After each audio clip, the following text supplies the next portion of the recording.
Hey, good morning, Liberty North AP. This is Mr. Davis. It is Thursday. Yeah, Thursday, April 16th. And today we're going to kind of continue on with chapter 18. And we're going to look at learning targets 7, 8, and 9. Okay, so again, if you guys, looks like I had tons of emails last night, so it looks like everybody's starting to turn in their chapter 15 stuff, so good job with that. Remember, just your AP notebook information, and then your lab, your vocab, and your quiz, okay? So, and then in chapter 18 stuff's already up there as well, and you have 2 weeks to do that, okay? So if you have any questions, which some people have, and I try to read, every morning I try to read through to get to the question emails first, before I start going back and grading assignments. So if I had missed a question, I'll get to it here later this morning. So hope everybody's doing well. Got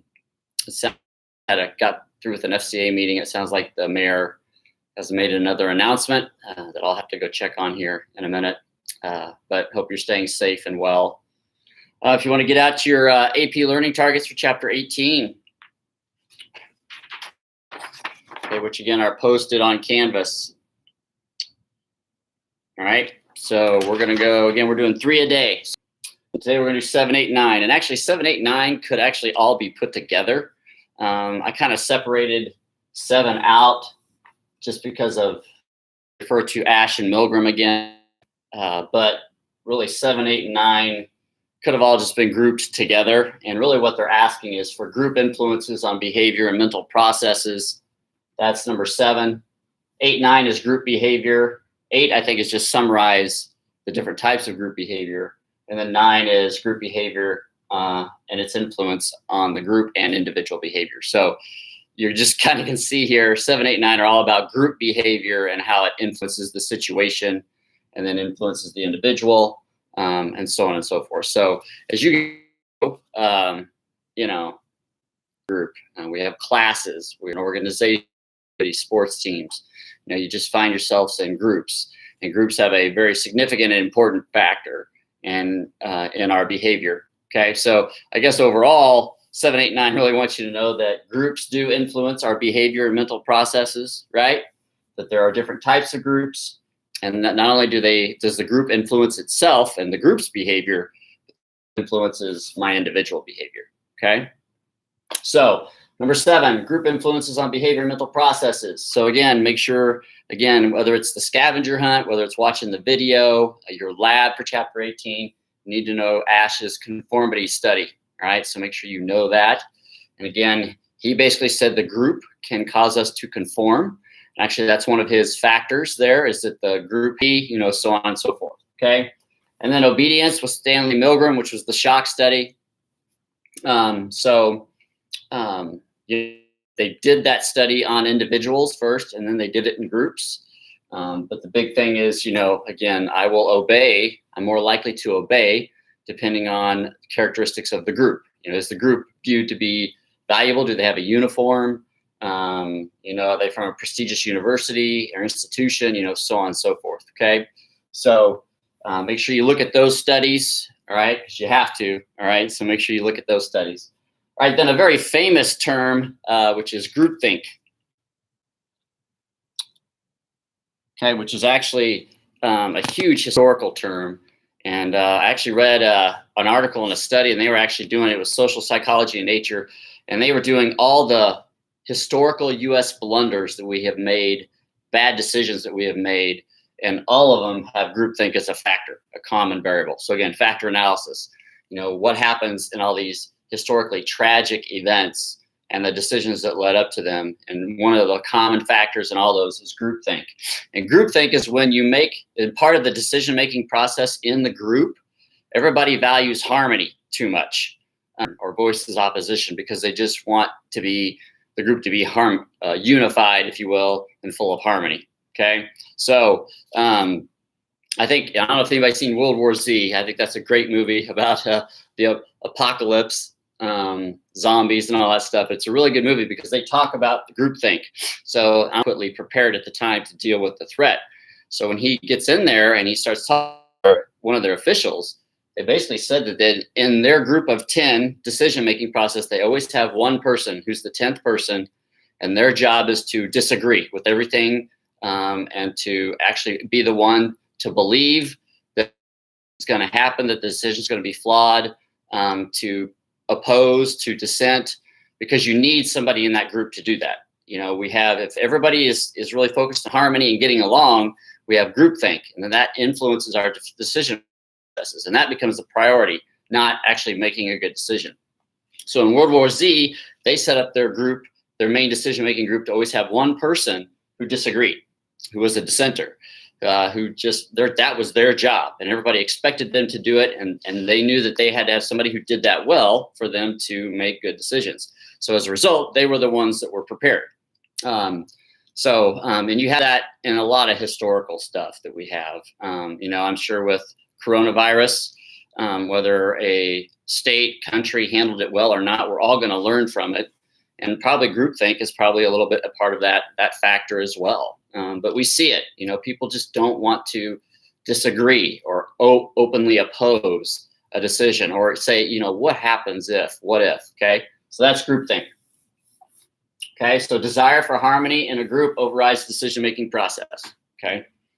All right, and then, okay, so AP Learning Target 8 and 9 is about just the different types of group behavior and the influence of the group on individual behavior, okay? Now, I've got just a bunch of vocab terms here, so this is basically what it is. And if you have your book, it starts on page 737. If you don't, in the online text, just look for group behavior, okay? There'll be a section. So on social psychology, there's always a section that basically emphasizes how does the group influence behavior, types of groups, and the groups on influence on individual behavior. So you can also just Google it if you want. But this is basically a vocab one, all right? So this is basically just telling you you need to know a lot of the vocab, which again, you're gonna have to do as part of your AP notebook for chapter 18. So you still gotta do your vocab and your learning targets. So, and again, that still will be turned in on May 4th. I'm working on it. It sounds like spring next week are driving up and dropping off their equipment. And so I'm thinking that we can do that with the AP notebook. So I'll just have you on May 4th, just drive up and drop them off. So I'll probably maybe not live stream that day, and maybe we'll just meet up at school and you just drop your stuff off, okay? But that's what these are. These are all vocab terms, okay, in your book, all right? So I'm gonna go down some of the big ones here. And again, all these relate to group behavior, different types, but also main in the group that can influence individual behaviors. This one is kind of groups influencing groups and the individual here with these studies, okay? This one's more focused on the individual, right? So we talked about the bystander effect, which we'll actually talk about more on Monday. So remember, today's Thursday, no stream on Friday. But we'll Genevieve's case, okay? Which basically said that, you know what, in a situation, if the group is bigger, they're less likely to help because everybody else is going to think somebody else is helping. So again, we talked about that came from the Kitty Genevieve's case. One of the biggest factors that occurred to her not getting help and having one of the 38 witnesses do something is that there were so many.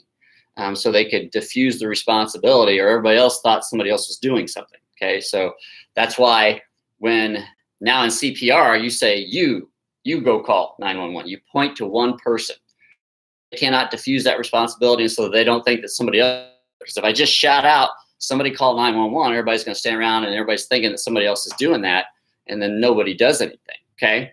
All right? So the bigger the group, the more likely you are not actually likely to get help. If your car breaks down on a really crowded highway, you're less likely to get help than if it's on a rural road, because there's not that many people that are going to pass you. And so if somebody passes you, they have more ownership on helping you.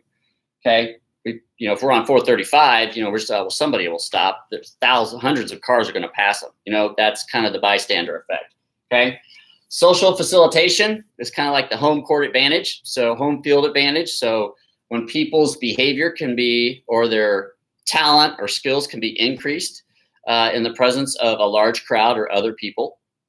So you kind of have the home crowd, away crowd here. So social facilitation is when, in the presence of others, it increases your ability, your skill, your talent. your behavior. Okay, so whether it's doing debate, model UN, but if you do it in front of a lot of people, you like it, it feels better, you perform better. And here you don't like it, so you actually perform less. So this would be like in a very hostile away crowd. You don't want to go there, and you don't. How we actually do and how we perform. Okay. Polarization. This is politics here. So what it means is if I have two groups that have opposing views and I bring them together to try to unify them, actually they're going to become farther apart. So we like to think that, if two groups are disagreeing, and let's bring them together and then let's work this out. Got to be careful, because sometimes they end up farther apart than they were before you brought them together. A great example here is Republicans and Democrats. I mean, they continually show group polarization. They get together and they try to do something and try to find common ground, and they end up farther apart first. Okay, and then they have to work individually, separate, to to find the common ground. It's just very fascinating, but definitely true. De-individuation basically means I obey to the identity of the group. Okay, so I kind of lose my sense of self, and put it into absorbed by the group, if you will. Diffusion of responsibility goes back here. So, and I know you actually in school, you have activities or groups in which you have a lot of members, but unfortunately, the more members you have, actually the more lazy sometimes people get, because they just feel like there's more people to do the work. So somebody else will do it if I don't do it. I know in Stuco, just even in sports teams, we have dealt with that. Everybody is by themselves awesome and responsible and does great work. But when we put them in a group and the groups get bigger, everybody diffuses responsibility to where they just think that somebody else is going to do it. So also, I know some of you experience this in assignments or projects in which you're in groups. If the group is bigger, then the group's more likely to not get stuff done. If the group's smaller, then you have more accountability with each other. So that's generally why in education, you kind of keep the groups smaller when you do assignments. Okay. In-group, out-group bias is basically when, and we'll talk this on Monday as well, because this is a part of prejudice here. So for there to be prejudice, there has to be an in-group and an out-group bias. So that basically means that the in-group is biased, all right, towards themselves, and they're biased against the out-group. Okay. So there's a good group, each group's looks like its connection is unstable. I'm back. So the bias comes from if my out group, I just negatively associate things with them because of stereotypes or whatever. And then the in group, when I positively bias the group that's in that I'm in. Okay. So a lot of times it could be my group, I'm biased towards somebody else's group, I'm biased negatively towards. Okay. Social norms, you guys know that in society and school and these big group places, there's norms, there's norm behaviors, thoughts, functions. There's normal things that you do, and we all tend to conform to those norms. And there's also a great deal of pressure to do that. And reciprocity norms are basically if I do something for you, do I expect you to eventually do something for me? And that's kind of an unwritten rule in all relationships and in group behavior. I'll scratch your back, you scratch mine, but we that people will reciprocate behaviors, and especially in a group. Because especially if there's in-group bias, because it's my group, it's my team, this would be, so, we're going to do things for each other for the team, and we expect that everybody else would do the same. Okay. Being a part of a team means that other people have got your back as well. Okay. That's a reciprocity norm. Okay. That we promote in our society. Okay. In sports and activities and academics, so on and so forth. Okay. All right. So a little bit shorter today, because basically all this is just a bunch of vocab terms and in situations. So again, also remember, if you're struggling understanding any of these based on the examples that I've given you, again, read the book. The book gives you examples of all of these. And again, a lot of historical examples, especially up here with Groupthink. It's amazing how many historically bad decisions have been made based on these factors, you know, and groupthink, and pretty big ones. So we know that it's a natural part of groups and how groups influence behavior. But again, if we go to Lewin, what he's going to say is that all groups have the power to positively influence or negatively influence behavior, right? They're part of that situation, okay, our environment.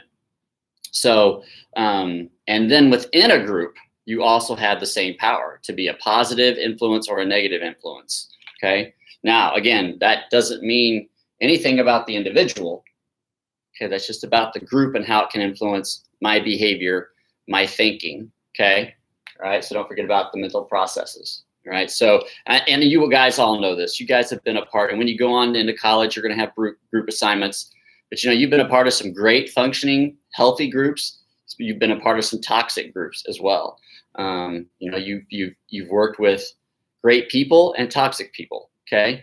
Both of them pull on my behavior and influence my behavior in all those situations. You know, you can't keep it from happening, and it definitely influences your thought, grades, okay, or your performance, okay? I got a question here. Can I go over social inhibition again? Absolutely. Okay, so social facilitation is when I increase my performance in the presence of a group, okay? So like home field advantage. Social inhibition is kind of the opposite of that. It's kind of like, you know, I got to go play a big game and I got to go play it someplace that I just don't like to play. I don't have a good experience there. And so I'm timid, I'm a little bit afraid, and I just generally don't play very well. And I tend to want to situations anyway in the presence of others. So, you know, this would be like also when we're going to talk about anxiety, people that don't like large crowds and things like that, you know, because they get fearful and anxious in those large crowd moments, and therefore it negatively impacts their behavior. Okay. All right. And so again, some of you, like, you've been on a team and you have the athletes, even if you do choir or music, they just like bigger crowds. They just like the presence of other people. It makes them perform better. And then you have people that just don't like the presence of other. You know, it's like once it gets above a certain level, I don't like it. It makes me nervous, anxious. I get more stressed. But that would be social inhibition there. Okay. So good question. Because I actually think that one might not be in the book. So good one to point that one out, Ali. Anything else? I know the video might have cut out. So anything else, any other term that I need to go over? I think the hardest one to understand is this one, because it kind of goes group polarization, because it kind of goes against common sense. Again, our first instinct probably is when we have two groups that are differing or struggling with each other, let's bring them together and let's work this out. But that's not always the good idea. And then we see that in politics so much. You know, when they first get together, they leave and they're further apart than they were. That's group polarization. So now, not to say that that can't eventually happen, but you got to be aware that in some situations, it's just better not to bring the groups together. Let them work individually with the groups, because that can become a hot mess real quickly, which we see in our government. Okay. I think the rest of it's kind of okay. And we'll talk about bystander effect and diffusion of responsibility when we talk about Kitty Genovese, because that's basically what happened. Again, there were no individual factors that explain that crime, why nobody helped her, why 38 people, it was the situation and what has now become known as the bystander effect. Unfortunately, she had too many people. The group was too big, and also the group knew each other really well. So they assumed somebody had already called the police, which is why nobody called until like the very end of the attack. So it's just kind of, you know, it's one of those things. Group dynamics are very, very powerful, but you also need to understand them, because sometimes they go against self or common sense. Another question, Riley.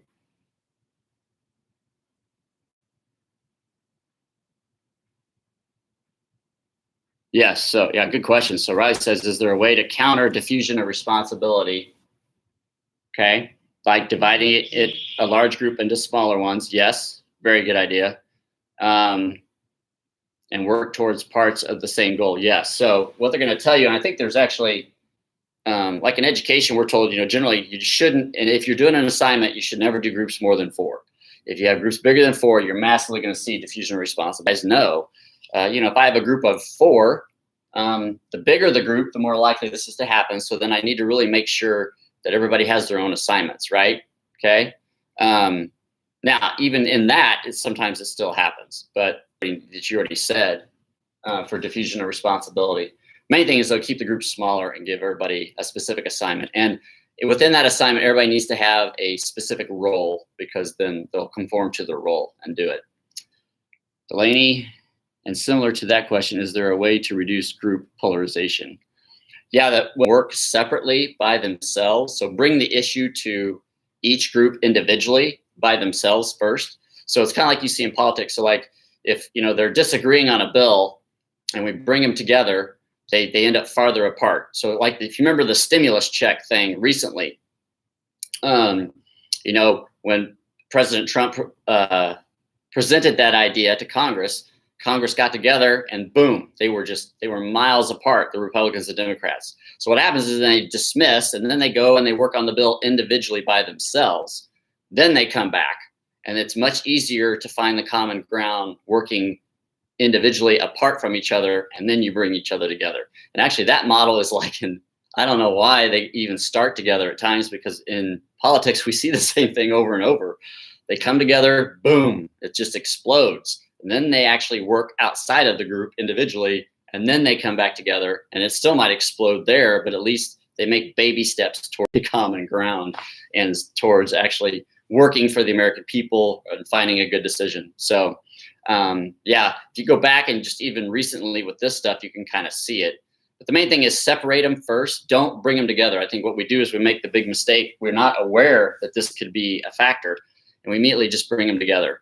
Even with like one person, let's say you have 2 friends that are fighting, and you might think, okay, let's bring them together and let's work this out. And that's just boom, it explodes, So maybe it's better that you work with each one individually first, get them thinking about what you want to accomplish, the common ground, give them time to cathartic, emotionally, then you bring them together. So it's kind of what they kind of express.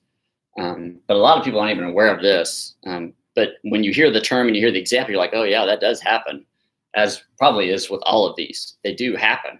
And they are factors in behavior. So yeah, another good question.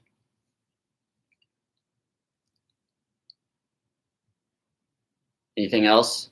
Also with group polarization, sometimes they'll have a mediator there who mediates between the two. Sometimes that works, sometimes it doesn't. But yeah, if you can mediate in the presence of a neutral party, but sometimes you can't do that. Sometimes it's not actually a choice. But also that heavily depends on the mediator. So sometimes that works, sometimes it doesn't. Good questions. And again, just want to encourage you to read the text down here, okay? Because you're going to get all your examples of these, and most of them are historically very relevant decisions, all that you probably know, and groups and how they have negatively and positively impacted people, and some of the things that have been done. We look back now with hindsight bias and go, what were they thinking? Well, generally there's been some type of group influence, especially if it's a group behavior. And, again, that group has the power to be positive and or negative. It just depends. Okay. Okay. All right. Great questions. All right. So continue turning in your chapter 15 assignments. If you have a question, let me know and I'll answer it. Again, a lot of vocab in these 3 learning targets. Okay. So just look for, in our book, page 737 in text, just look for group influences on behavior, types of groups, so on and so forth. Okay. All right. No live stream tomorrow because it's Friday. So get some work done. And then I'll see everybody on Monday, and we'll finish up chapter 18 with 10, 11, and 12. Okay. Which basically is talking about helping behavior specifically. Place, you're less likely to get help so you got to so the rule is they want you to know that. So if I'm in a situation and I need help and I'm like, oh man, these factors are here, nobody's going to help me, then I got to change my behavior, right? And my action, and not expect help. but change the situation. Okay. All right. You guys have a good day.